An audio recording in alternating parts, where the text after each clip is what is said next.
Okay, real talk for a sec. How many times have you clicked that free trial button and then like totally forgotten about it, and then boom, you've got another subscription you didn't even know you had? Oh, tell me about it. Seriously. It's kind of crazy how we subscribe to practically everything these days, right? Like, it makes you wonder what it even means to own anything anymore. Especially for like the younger generation, like Gen Z. Yeah, I know. It's like we're always paying for access to things, but never actually owning them. You know what I mean? Yeah. Like, is this just how it is now? Like, have we just traded ownership for like convenience or And something? that's the big question we're going to try to unpack today, right? Buckle up, because we're going deep on this one, diving into the whole world of subscriptions and licensing and what ownership even means anymore. Okay, so for starters, let's talk about just how many subscriptions people have these days. Like, the average person has something like 4.5 subscriptions, Yeah. and they're spending almost $1,000 a year on them. Yeah, it's wild, isn't it? I mean, you got to Ugh. think about it. From a business perspective, they're under so much pressure to keep that revenue coming in, right? Yeah. And then you got shareholders breathing down their necks demanding growth. So it kind of makes sense that the subscription models become like the go-to for so many companies. Yeah, it's like a perfect storm, right? Hmm. Businesses want that steady income, and we get seduced by the whole instant gratification thing. Totally. And it's gotten so out of hand, right? Like it's everywhere. Remember when you used to just like look out the window to check the weather? Oh man, Uh, don't even get me started. Okay, full disclosure, I actually have a paid weather app subscription. you too. I know, it's ridiculous. But those ads on the free version were driving me crazy. Oh, I feel you on that. But this whole thing it brings up a really important point. We've got to talk about how we've moved away from owning stuff to just licensing access. And that has some pretty big consequences. Yeah, and sometimes those consequences can be pretty scary. Like, did you hear about that Norwegian woman who had her Kindle and Amazon like wiped out her whole ebook library, just poof, gone. Oh yeah, that was rough. It's a perfect example of what can happen when we don't really understand the difference between buying a product and just, licensing access to it. It's kind of like the difference between owning a DVD and streaming a movie. With the DVD, it's yours, you own it. But with streaming, you're basically just renting the right to watch it. Okay. Yeah, I get that. But still having your entire digital library just disappear, that's kind of freaky. Yeah, it is. And it messes with this whole legal principle called the exhaustion doctrine. Basically, it used to protect ownership rights after a sale was made. But now in the digital world, it's not so clear cut anymore. So are you saying that even when I click buy now Mm. on an ebook, I might not actually own it, like Yeah, in the traditional sense? that's the crazy part. Yeah. And it's not just ebooks, right? Think about all the software that's in everything these days. Your car, your appliances, even your coffee maker. We're basically giving up some control over those things to the companies that make them. Wow, that's kind of a scary thought. So it's not just about owning physical stuff anymore. It's about who has control, who sets the rules, who really holds the power in this whole digital world. Exactly. And as we dig deeper, we'll see how this is playing out in all sorts of ways, from how we manage our money to our sense of community. Okay, so all this is making me rethink my whole approach to subscriptions. But before we go too deep down that rabbit hole, let's bring it back to reality for a second and talk about how this is affecting people, especially, Gen Z. Yeah, they're getting hit hard. Think about it. They're coming of age in this world where everything's a subscription. And on top of that, they're dealing with student loan debt, crazy housing costs, and wages that haven't really gone up. Yeah, it's like it's a recipe for disaster. Mhm. There was this story about a 26-year-old who racked up $10,000 in credit card debt just from those buy now, pay later things, just for everyday stuff like clothes and gadgets. Oh, those buy now, pay later schemes, they're so sneaky, right? Especially for younger people who might not fully grasp the whole credit thing and how easy it is to get in over your head. They play on that instant gratification thing and make it so easy to overspend. Yeah, it's tempting, I'll admit. Those buy now, pay later buttons, they get me sometimes too. It's like it's almost psychological, you know. We don't want to feel the pain of paying right now. You're so right. It's all about delaying that pain. But the thing is, the consequences down the road can be way worse. It's not just about our wallets, it's about our minds, too. And for Gen Z, who are just forming their financial habits, this could have serious long-term effects. That's a really good point. So it's not just about stuff, it's about how we think. And for Gen Z who are just starting out, it's really important. Absolutely.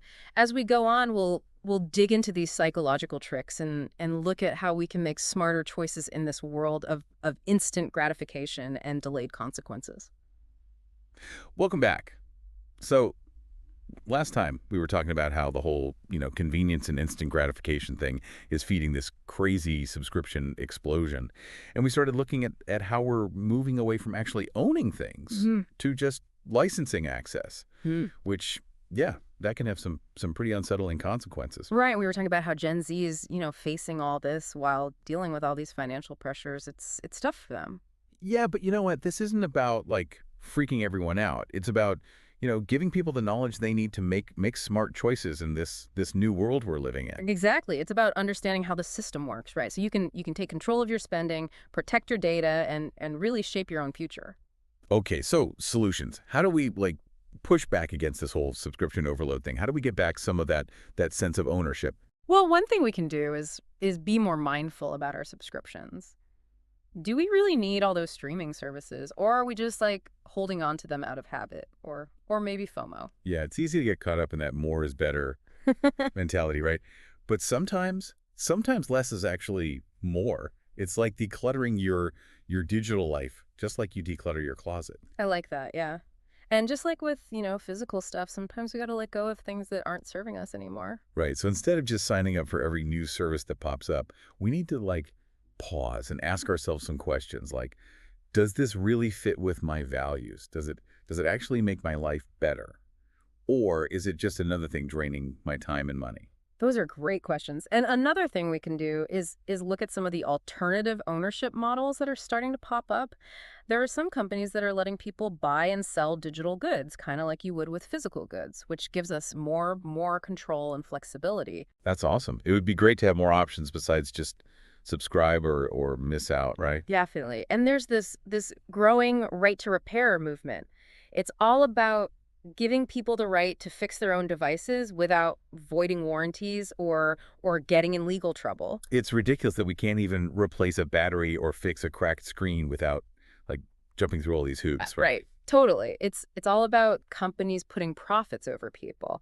But these right to repair movements, they're gaining traction, and they could really shift the balance of power back to us, the consumers. That's something I can get behind. It feels like more and more people are starting to see these problems and they want something better. Yeah, I think so too.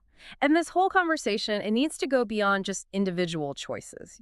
We need stronger consumer protection laws that are made for the digital age, like updating that exhaustion doctrine we were talking about to actually protect our digital purchases. So companies can't just like delete our ebooks or take away our access to software whenever they feel like it. I like that. Right. And we need to talk about data ownership and privacy, like who really owns our data? How are they using it? What control do we even have over it? Man, those are some big questions. And honestly, it feels kind of overwhelming. Like, where do we even start? I know it can be a lot, but these issues, they affect all of us. And the more we learn and talk about them, the better we'll be able to demand change. Because really, at the end of the day, this isn't just about stuff, is it? It's about like our basic rights in this digital world we're living in. That's it. It's about building a future where we have access and ownership, where our individual needs are balanced with the good of the community. Okay, so besides looking into those right to repair things and learning more about our data, what can people do right now to make a difference? Start by looking at your subscriptions. Can you cancel any? Are there other services that give you more ownership or control? Every little bit helps. And maybe resist that buy now, pay later button next time you're shopping online. Yeah, exactly. Remember, this isn't about giving up convenience or living off the grid or anything. It's about finding a balance, creating a digital world where we have convenience and control, access and ownership. And where we put human connection and real-world communities just as high as we value the latest gadgets and services. Speaking of human connection, there's this whole other side to this, right? The psychological part. Oh, for sure. The psychology of consumption, the whole instant gratification thing, the fear of missing out. These are powerful forces that are driving our behavior. Well, and they're being like expertly manipulated by marketers and corporations, right? Oh, absolutely. We're constantly bombarded with messages that tell us we need more, more, more, that what we're worth is tied to what we own, what we wear, what we buy. Yep. It's exhausting. It really is. And sometimes it feels impossible to resist. But the good news is we have more power than we think. We can choose to step off that consumer treadmill and decide what our own values and priorities are. Exactly. It's about redefining success and fulfillment in a world that's constantly trying to sell us something new. But that takes, awareness, being intentional and being willing to question how things are. How do we cultivate that kind of mindset? Well, one powerful tool is gratitude. Instead of focusing on what we don't have, we can focus on what we do have. It's so easy to get caught up in comparing ourselves to others, especially on social media, and feeling like we're not good enough. Another really helpful practice is mindfulness. When we're more present and aware of our thoughts and feelings, we're less likely to make impulsive decisions based on fear or insecurity. So instead of just scrolling through social media and feeling bad, we take a deep breath and ask ourselves, what really matters to me? What makes me happy? What am I thankful for? Exactly. And then we can start making choices that are in line with those values. It's about shifting our focus from external validation to internal fulfillment. That's where the real power is. This has been like really eye-opening, starting to see like the bigger picture here, how all these issues are connected and how we can actually change things. I'm glad to hear that. And it's important to remember this is a journey, not a destination. There will be bumps along the way. But the important thing is to keep learning, keep asking questions, keep trying new things, and keep working towards a better future. Well said. And remember, we're all in this together. The more we support each other, share knowledge, and work together, the more progress we'll make. Well, that's a message I can get behind. Hmm. But before we wrap up this deep dive, there's one more piece of the puzzle we need to talk about. Yeah. The impact of all this on our sense of community. Ah, yes. The social fabric, those connections that bind us together, the feeling of belonging that gives our lives meaning. These are essential parts of being human. And they're being eroded by this individualistic, consumerist culture we've been talking about. Welcome back, everyone. So we've spent this whole deep dive talking about ownership in the digital age, right? Mm. Like everything from all those crazy subscriptions to how we're basically just renting stuff now instead of owning it. Yeah. And then there's the whole psychology of it and how it all affects our sense of community. Right. We've covered a lot. But even with all these challenges, there's still reason to be hopeful. More and more people are starting to wake up to these issues. And that's leading to this movement towards more conscious consumption, and people are looking for different ownership models and realizing how important those real world connections are. It really does feel like we're at a turning point. Like we can keep going down this road of, everyone for themselves, buy all the time and living in our little digital bubbles.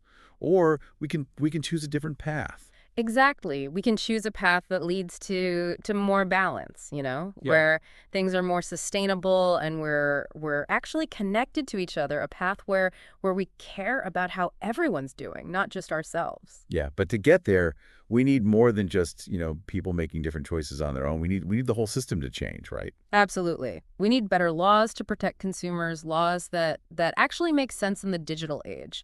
And companies need to be more transparent and accountable, especially about how they use our data.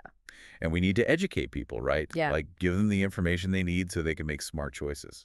Couldn't agree more. Knowledge is power, right? Okay, so let's dream big for a second. Mm-hmm. What's the ideal outcome here? What does the world look like if we actually solve all these problems? Well, imagine a world where we can have access to things and own things at the same time, where we can, enjoy the convenience of digital services without giving up our rights or control over our own data. A world where we value experiences more than just owning stuff, where we're connected to each other instead of feeling isolated, and where we care about sustainability instead of just wanting more all the time. A world where technology is a tool that helps us, not the other way around. I like that. Yeah. But it's one thing to imagine it, right? How do we actually make it happen? What are the concrete steps we can take to get there?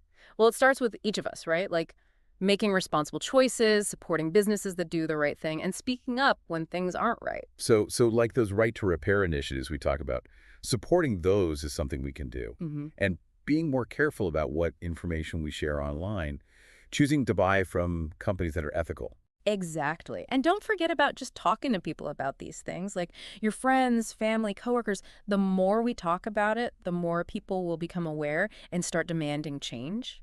It's like a ripple effect, right? One Yeah. conversation leads to another and another, and pretty soon you got a whole bunch of people saying, hey, we deserve better. That's it. We have more power than we think. Every time we buy something, every link we click, every conversation we have, we're shaping the future. So we got to choose wisely, right? We got to be the change we want to see. A better future is possible, and it starts with us. It starts now. Man, that's inspiring. Thank you so much for joining us for this deep dive into ownership in the digital age.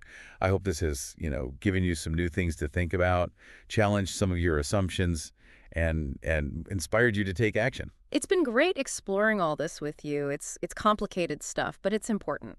Remember, the future isn't set in stone. We have the power to create the world we want to live in.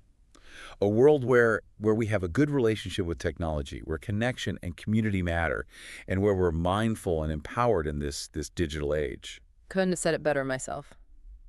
And that's it for today. If you like this deep dive, hit that like button, leave a comment, share it with your friends.